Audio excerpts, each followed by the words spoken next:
I have mixed feelings on environmentalism. As in, sure, we live in the environment, and so it's in our interests to maintain its habitability, but existing environmentalism seems to be rife with nature-worshipping nuts who think industrialisation was a bad idea and that nuclear power is bad because it has the word nuclear in it. There's also a tendency of environmentalists to become busybodies who want to restrict human activity for the sake of some pristine, steady-state delusion of what the environment should be. This is the kind of environmentalism that wants to tax everything and ban everything that isn't up to some arbitrary green standard.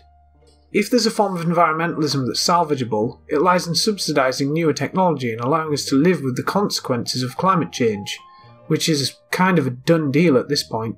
While I agree that some moderate version of carbon trading schemes is not a terribly bad idea in principle, I think that it's a bad idea to, in effect, make industrial processes more expensive before there is an alternative to turn to.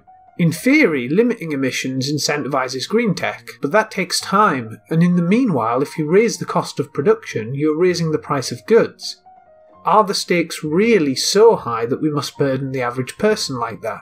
Is 2 metre sea level rise by 2,100 really worth that?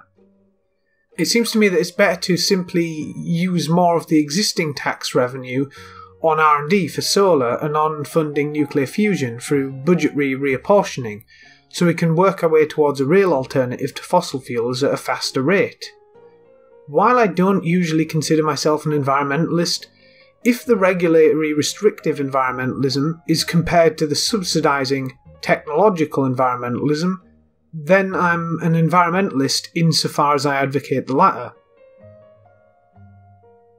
It's been said that there is a negative environmentalism and a positive environmentalism, and so I can consider myself a positive environmentalist.